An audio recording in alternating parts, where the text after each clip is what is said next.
Hello warriors! The last time we showed you some very interesting, almost funny techniques against bear hugs. Today we are going to show you what is the correct solution and how to actually get out of it. So stay till the end of the video to find out.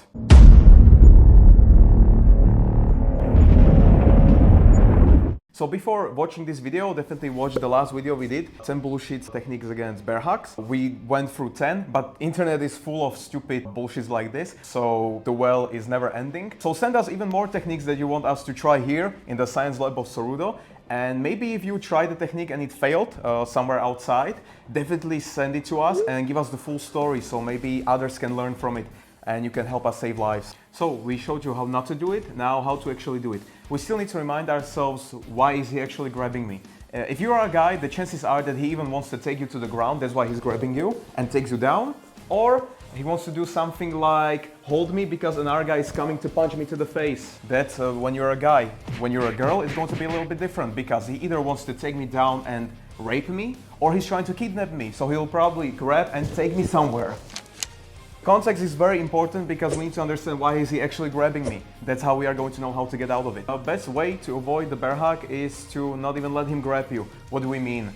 When we are talking about situation in a bar fight, when someone is screaming at me and threatening me, it doesn't mean that there's no one there behind me, that I'm not exposing my back to someone. So always not just to stay in one place and communicate, but actually move. Watch out for your back because you never know when there can be someone. While you are moving away from the man who is screaming at you, you can start communicate, create a distance, prepare your weapon because all those scenarios are going to be much easier when I, for example, have a pepper spray in my hand or the weapon that I carry with myself. But those are different courses. We talk about this a little bit more in depth, so definitely check those ones out. So what if he still grabbed me? Well, in SORUDO, we would solve it by dirty tactics or dirty techniques because we need to use them. This is not a cage fight where if something goes wrong, the ref will stop it and okay, nothing happened. In this case, he can be a junkie that is drugged and wants to kick me on the ground, or he wants to rape me, he wants to kidnap me, maybe he's armed and has a knife with him. I don't have time for battling ego versus ego. Okay, with clean techniques I'm going to get out. You need to use the dirty techniques because the attacker is going to be bigger, stronger, and he wants to not just beat you, probably he wants to even kill you. There's no time for clean techniques. You have to use the dirty techniques to get out of those situations. Yeah, we have to say something like there's no rules on the streets. You don't want to risk your life only for your ego. So in SORUDO we use a system called safety net. The safety net system, you are going to use it always when you are in some wrestling position, chokes, some grabs, or even on the ground. We need to use it because, like we said before, the guy can be having a knife. You don't have time, 30 seconds to wrestle out of the position, even if you are better on the ground. Once again, the opponent is going to be bigger, stronger. You want to get him over with a clean technique. Think about that on the streets there are multiple attackers as well. So I don't have time to go for armbar because someone's going to kick me to the head and the fight is over right there and then. That's why you need to use the safety net system. You need to get in position to draw a gun or your weapon because there are multiple attackers. We don't have 30 seconds to wrestle out of the positions. We need to be quick and fast to get out of there. So what is the safety net system? So basically it's net, so neck, eyes and testicles. When we go, why these three? Because in all of the positions you can at least grab one. So for example, if we are from the back, I'm here. If I go over the hands, or it's some kind of choke from here, at least one out of three places you can always grab. The thing about this, the neck is going to be the most vital because if you hit him properly to the neck, he can die. Then again, we are talking about situation, it's my life. Eyes are very safe and very effective as well. If you train it long enough, you know how to do it even without permanently damaging the eyes. The greatest thing about this, there's no muscles on the eyes, so even one of the biggest guys will go down if you know how to attack the eyes. The third one is testicles, which are least effective out of all those three. But if you can reach the neck or the eyes, it's a very good option because people will react to it. It will not end the fight right there and then, like for example the eyes or the neck, but even the testicles are a good option for you. And open his grab or something like this, you make the space for the next reaction, like hitting properly or something like this. We are talking the whole time about bear hug, so that's exactly what we are going to show now. I know we were showing the technique from the hands where I don't have them free. But for the first, we're just going to show when it's under the hands, but we'll go back to that technique as well. So I catch him around his waist and his arms are now free. So now what can he actually go for? Look, if he's just going to reach back to my head,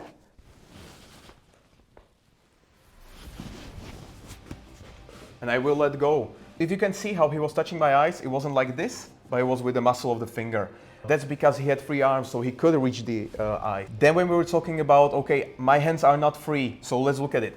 Now he can't go for my eyes because the arms are too low. So what he can go for is the crotch. He's going to go on my thigh and then move, lose the grip, and fight. The testicles, what now they did is just I released the grab a little bit. It will not stop the fight, but I released a little bit. There was the opening for you to go for next strikes. So once again, slowly, the solution for the bear hug. I catch, he's going to stabilize. He's going to tuck his chin down so I cannot choke him. Then he's going to put his hand on my leg to find the crotch. Squeeze, I'm going to let go a little bit. Follow by elbow and other technique. That's how you get out of the bear hug because it's quick. Even if you are a girl, you can do it. So the strength here doesn't really matter and you can escape the situation, like we said, very quick because he doesn't have the time. You will have to practice it for real. So not only just imitating, okay, I grabbed it and I let go. We are not saying this because we want to make you uncomfortable in the training, but you have to because there's a big difference between I know how to grab it and I don't know how. So if you would come here train with us, yeah, you would have to do it on an instructor. It may be unpleasant, but it will save your life. If you're not going to do it correctly, nothing will happen and he's going to pick you up and carry you away. So what's the bigger price, your life or that I actually trained it and know how to grab? We are talking about really squeezing the nuts. So you have to go really behind the back and squeeze completely and start crushing it. You have to train it. Without it... Yeah, in the stress, in the adrenaline, in the move, there's so many differences where you needed to know how exactly be able to reach the correct position for a really painful reaction that you needed this type of training. But the training still shouldn't be traumatizing for you. So we are talking about, okay, you're gonna grab and squeeze, but we are not talking about the extremes like biting off the raw meat because that's what you're going to do in the self-defense. Or biting a cucumber that before that was in some nasty place and then there's blood all over your face because of some rape exercises. Like, we are not talking about this extreme. You cannot go too soft because then the training won't make sense, but you don't have to be traumatized during the training. Of course, you need to find the perfect balance between it. What can happen during you going for the testicles? That he has a different type of trousers. You can see maybe on guys who skate, they have very long trousers and that's very hard to get there, or some leather pants. There can be a big problem when you start squeezing and it's not doing anything. Then you need to resolve to plan B, which is going to be knocking on the door. You won't just do it from blank space, just hitting. Just like we showed you, you first need to orientate where I am actually on the leg. So when I catch, he's going to not just hit, go with the hand on my foot so he knows where it is. Okay, it's not working. So he knocks on the door and it creates the same distance like the grab. When we were showing you the technique about grabbing the head, you really need to grab the head completely, not just with one arm. You need to use both of them so I don't yank away my head. So if he would be just using one arm, I can still go away. It's hard to find. But if he grabs my head, either by pulling my hair or taking my whole head, that will work because I cannot take my head away. But we were talking about the second opponent coming as well. So still, this is not a black and white system. It's not perfect that I'm doing this and someone is attacking me. It is the fastest way to get out of there. But you need to think about, okay, he's probably going to hit me. So maybe you'll have to hit the guy first. So when I'm here, boom, boom, and then or maybe he will have to move with it so he doesn't get hit. You will have to do a lot of movements in it if there's a second attacker, which there probably will be in this case when we are talking about bar fight. It's not black and white system, but still is the quickest way to get out of there. You don't have 20 seconds to fight for grip. You need to get out of there quick. And the absolute best thing about this is that you don't have to find 100 solutions for 100 problems. Here it's always the same technique, but just different positions. So the here would be the best some kind of flow exercise when you are doing different positions, different grabs, and you need to improvise. Okay, can I catch here? Can I catch here? The drills like this for flow will definitely make you better with, okay, can I reach here, but I cannot reach here. And that's how you'll get better at this. But not 100 techniques is always just 3 places, but where can I actually go for them? You are at the end of the video, so we just showed you the correct way to solve something like a bear hug. But basically we showed you multiple grabs, how to solve them with using the safety net system. So apply it to your training, try some flow drills to get better at them.